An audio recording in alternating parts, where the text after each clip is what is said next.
Class 1 Chapter 10, Marketing the Competitive Destination. Introduction. Destinations offer an amalgam of tourism products and services, which are consumed under the brand name of the destination. Destinations can thus be referred to as places towards which people travel and where they choose to stay for a while in order to experience certain features or characteristics of a perceived attraction of some sort. Cooper, Fletcher, Gilbert, Shepherd and Wanhill, 1998, define destinations as the focus of facilities and services designed to meet the needs of the tourists. Destination competitiveness has been defined as the ability of a destination to maintain its market position and share and/or improve upon them through time, Dotzer 2000. Further, destination competitiveness can be viewed as being about producing more and better quality goods and services that are marketed successfully to consumers at home and abroad. It is a general concept that encompasses price differentials coupled with exchange rate movements, productivity levels of various components of the tourist industry, and qualitative factors affecting the attractiveness or otherwise of a destination. Competitiveness also refers to a destination's ability to create and integrate value-added products that sustain its resources while maintaining market position relative to competitors and the relative ability of a destination to meet visitor needs on various aspects of the tourism experience, or to deliver goods and services that perform better than other destinations on those aspects of the tourism experience considered to be important by tourists. Destination competitiveness, in addition, relates to both competitive and comparative advantages of a tourist destination.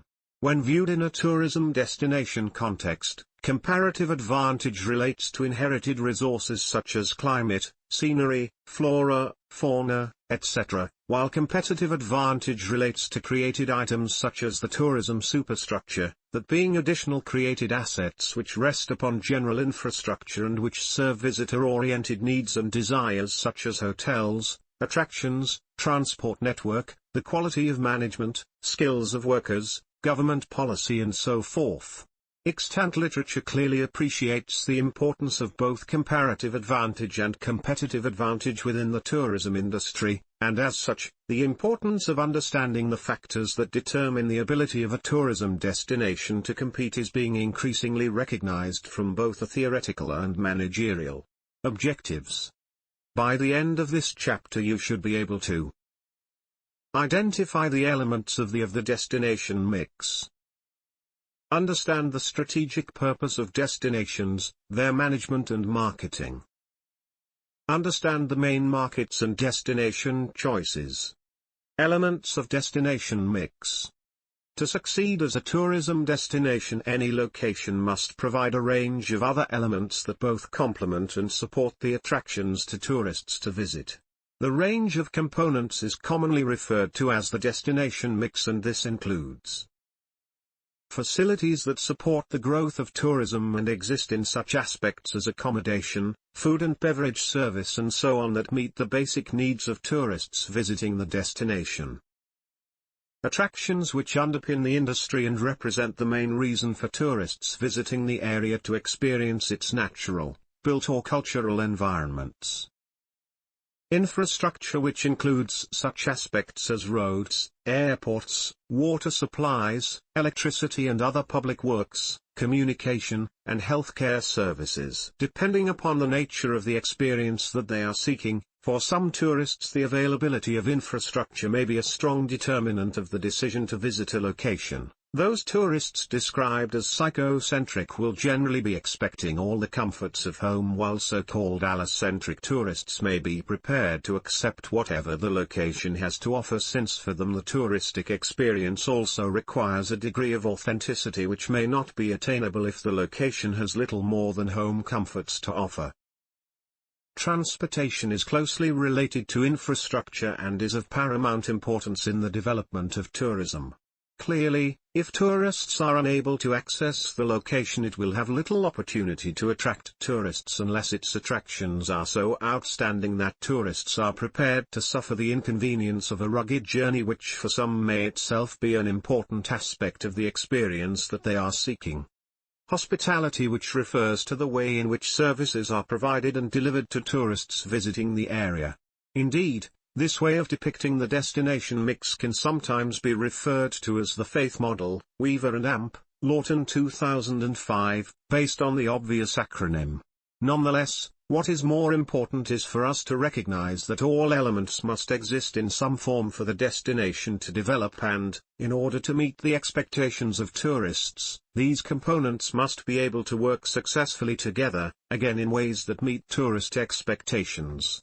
Should one of the destination mix components be absent, undeveloped, or functioning in ways that do not complement other elements, the future of the destination may be jeopardized. In the case of some countries, it may be that while the basic attractions are spectacular, their potential remains undeveloped because transport access is limited, infrastructure is undeveloped, or the service required by tourists are not available. Of course, it is also apparent that for some destinations the lack of access and so on may offer a degree of protection from the impacts of mass tourism, and it is only inaccessibility that prevents more than the hardiest of tourists visiting. It should also be acknowledged that some elements of the destination mix may in fact be attractions in their own right. For example, it could well be that what attracts tourists to visit a particular destination is the reputation of a particular hotel or restaurant. Consider, for example, the perception of Raffles Hotel in Singapore. In other instances, the form of transport may be the attraction as tourists make their reservations on the Orient Express, or take a rail trip through the Rockies, or travel Central Australia on the GAN, or as was the case with train travel to Mombasa from Nairobi in the 1980s. Classifying attractions.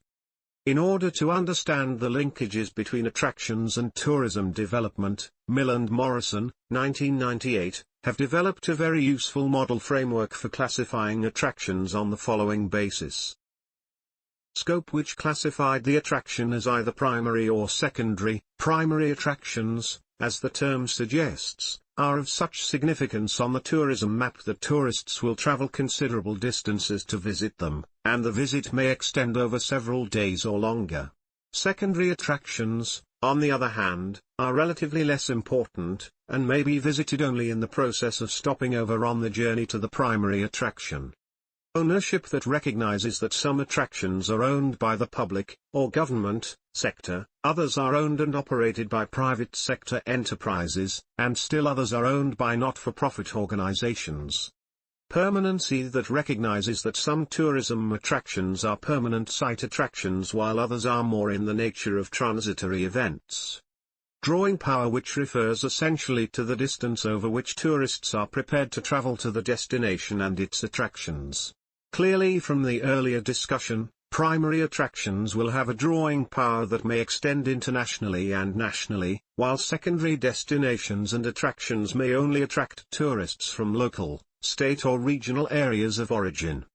In considering tourism development at the global scale, it is apparent that there are numerous secondary destinations and attractions the drawing power of which may be limited to, perhaps, only the internal or domestic market.